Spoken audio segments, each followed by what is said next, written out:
اور نماز کی اپنی لذت ہے۔ سب سے پہلے درجے پر ہے ذکر کی لذت، پھر اس سے اونچے درجے پہ ہے قرآن مجید کی لذت، اور اس سے بھی اونچے درجے پہ ہے نماز کی لذت۔ ذکر کی لذت ایسے ہے جیسے کوئی دور سے بیٹھ کے محبوب کو یاد کرتا ہے، اس کو بھی مزہ آتا ہے۔ جو دور سے بیٹھا اپنے محبوب کے خیالات میں مگن ہے اس کو مزہ آتا ہے۔ ذکر کی لذت ایسے ہی ہے۔ اور قرآن مجید کی لذت ایسے ہے جیسے کوئی اپنے دوست سے ٹیلی فون پہ گفتگو کر رہا ہو۔ تو یاد کرنے کا مزہ کم ہے، گفتگو کرنے کا مزہ اس سے زیادہ ہے۔ اور نماز کی لذت ایسے ہے جیسے محبوب کے سامنے بیٹھ کے اس کا دیدار کر رہا ہو اور بات چیت کر رہا ہو، اس کا مزہ سب سے زیادہ ہے۔ تو نماز کی کیفیت ہے کہ جیسے بندہ اللہ کا دیدار کر رہا ہے اور اس سے ہم کلامی بھی کر رہا ہے۔ اس لیے نبی صاحب نے فرمایا ان تعبد اللہ کأنک تراہ، تو اللہ کی عبادت ایسے کر جیسے تو اسے دیکھتا ہے۔ فإن لم تكن تراہ فإنہ یراک، اور اگر تیری یہ کیفیت نہیں تو کم از کم اتنی کیفیت حاصل کر لے کہ اللہ تجھے دیکھ رہا ہے، تو اللہ کے سامنے کھڑا ہے۔ ایسی نماز کو بنانا ہم میں سے ہر بندے کے لیے لازم ہے۔ اب یہ نماز کیسے بنائیں، اس کے لیے فکر مند ہونے کی ضرورت ہے۔ سب سے پہلی بات کہ ذکر کثرت کے ساتھ کیا جائے۔ جتنا ذکر کثرت کے ساتھ کریں گے اتنا نماز کی کیفیت بہتر ہو جائے گی۔ دوسری بات کہ نماز کا ترجمہ آنا چاہیے ہر لفظ کا، تاکہ جب آدمی نماز کے الفاظ پڑھ رہا ہے تو صرف الفاظ ہی نہ پڑھے، ان الفاظ کے پیچھے ایک کیفیت ہے وہ حاصل ہونی چاہیے۔ اور تیسرا یہ کہ اپنی نگاہوں کو کنٹرول رکھے، قیام میں نگاہیں سجدے پر ہوں، رکوع میں پاؤں کے انگوٹھوں پر، سجدے میں ناک کے اوپر، اور اتحیات میں اپنے دامن کے اوپر۔ اگر نماز میں ترجمے کا خیال رکھے، نگاہوں کا خیال رکھے اور پھر اللہ کی طرف متوجہ ہونے کی کوشش کرے تو نماز کی لذت آسانی سے حاصل ہو جاتی ہے۔ یہ کوئی اچیویبل چیز ہے، ان اچیویبل چیز نہیں ہے۔ خوش نصیب ہیں وہ لوگ جو دنیا میں نماز پڑھنے کی لذت کو پا لیتے ہیں، پھر وہ بہانے ڈھونڈتے ہیں۔ 5 فرض نمازوں سے ان کی محبت کا جذبہ ٹھنڈا نہیں ہوتا، وہ اللہ سے ملاقات کے لیے بہانے ڈھونڈتے ہیں۔ اشراق پڑھ لو جی، چاشت پڑھ لو جی، اوابین پڑھ لو جی، تہجد پڑھ لو، اور جی صلاۃ الحاجت پڑھ رہا ہوں، میں تو تحیۃ الوضو پڑھ رہا ہوں، میں تو تحیۃ المسجد پڑھ رہا ہوں۔ یہ اصل میں سب نوافل بہانہ ہے اللہ سے ملاقات کے۔ جیسے بچوں کو وقت ملتا ہے نا تو 5 منٹ بھی ملے وہ اپنا فون آئی پیڈ کھول کے بیٹھ جاتے ہیں۔ ایسے اس بندے کی کیفیت ہوتی ہے، اس کو چند منٹ ملتے ہیں، یہ فوراً نماز کی چند نفل پڑھ لیتا ہے کیونکہ اس کو مزہ آ رہا ہوتا ہے۔ آج کل ہم نماز پڑھتے ہیں مزدور کی نماز۔ آپ دیکھیں گھر میں ایک مزدور لائیں کہ جی پتھر توڑنے ہیں، تو مزدور آئے گا، پتھر توڑے گا اور رات کو جاتے ہوئے آپ سے 500 روپیہ مزدوری کا لے کے چلا جائے گا۔ لیکن اس مزدور کو پتھر کے توڑنے میں کوئی مزہ نہیں آ رہا۔ ایک مزدوری ہے جو بیٹھا سارا دن کر رہا ہے، اور ایک آدمی دنیا میں گزرا ہے، اس کا نام تھا فرحاد۔ اس کو شیری سے محبت تھی اور اس کا دل چاہتا تھا کہ شیری مجھے مل جائے، تو اس کو کسی نے شرط لگا دی کہ اگر تم پہاڑ کھودو اور اس میں سے نہر کوئی نکل آئے پانی کی تو پھر تمہیں نکاح کر دیا جائے گا۔ اب وہ فرحاد پتھر توڑتا تھا، مگر پتھر توڑنے میں اس کے ساتھ ایک لذت وابستہ تھی کہ مجھے میرا محبوب مل جائے گا۔ ہر ضرب تیشہ کیسے مثال دوست، وہ جو کلہاڑا مارتا تھا پتھر کے اوپر تو ہر ضرب لگانے پر اس کو ایسے لگتا تھا جیسے مجھے میرے دوست کے وصل کا مزہ مل رہا ہے. ہر ضرب تیشہ کیسے وصال دوست، فرحاد میں جو بات ہے مزدور میں نہیں. آج ہم مزدور کی نمازیں کھڑے پڑھ رہے ہیں، کاش کہ اللہ ہمیں فرحاد کی نمازیں پڑھنے کی توفیق عطا فرمائے.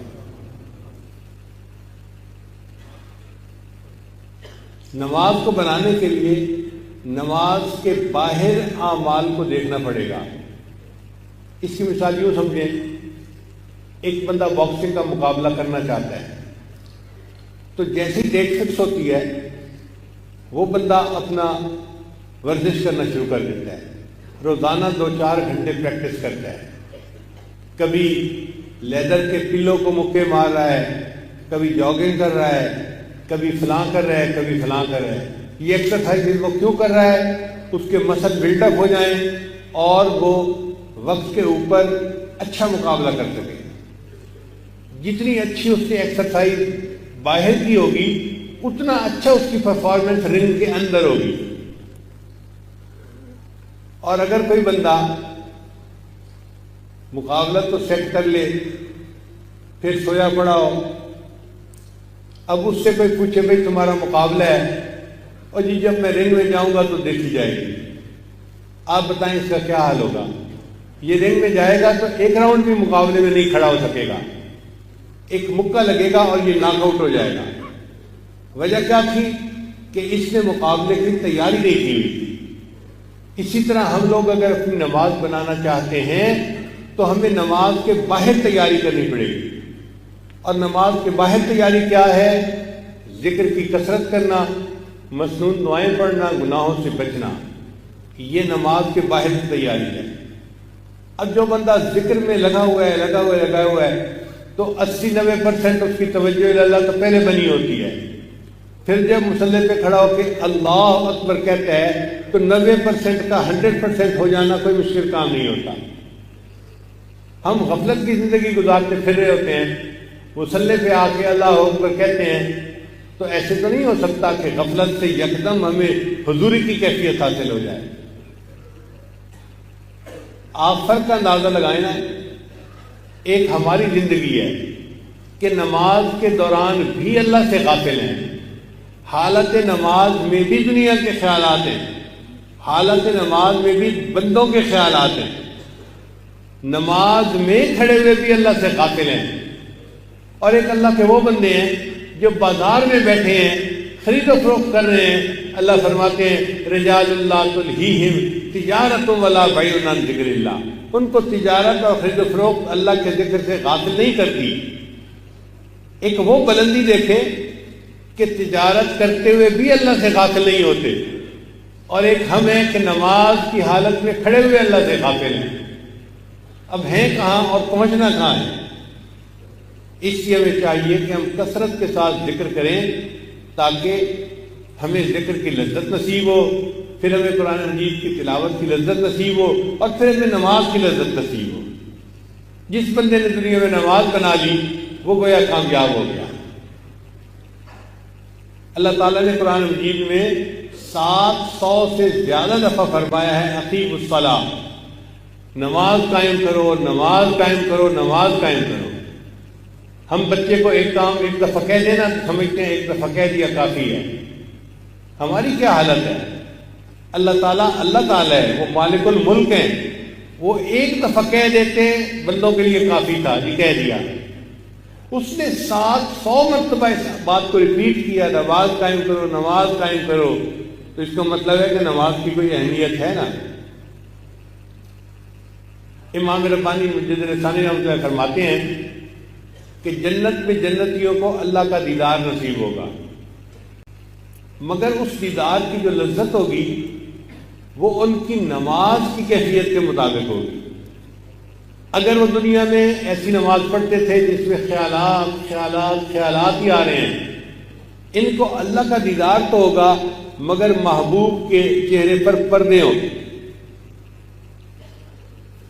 اب ایک دلہن بیٹھی ہے جس کے چہرے پر پردے ہیں، اور ایک دلہن ہے جو پردے ہٹا کے بیٹھی ہے، تو کتنا فرق ہے. تو یہ جو دنیا میں ہمارے نماز کے خیالات ہیں یہ جنت میں پردے بن جائیں گے بندے اور اللہ کے چہرے کے درمیان. تو کیا لذت ملی اس بندے کو. اور جو لوگ دنیا میں ایسی نماز پڑھتے ہوں گے کہ نماز میں ان کو کسی کا خیال نہیں آتا ہوگا, ساری توجہ اللہ کی طرف رہتی ہوگی, اللہ تعالیٰ اس کو ایسی تجلی عطا فرمائیں گے کہ وہ اللہ کے چہرے کو بغیر کسی پردے کے دیکھے گا.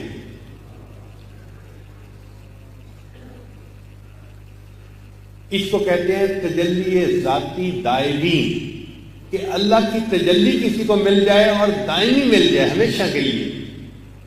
یہ ہمیں نماز کی طرف سے ملے گی.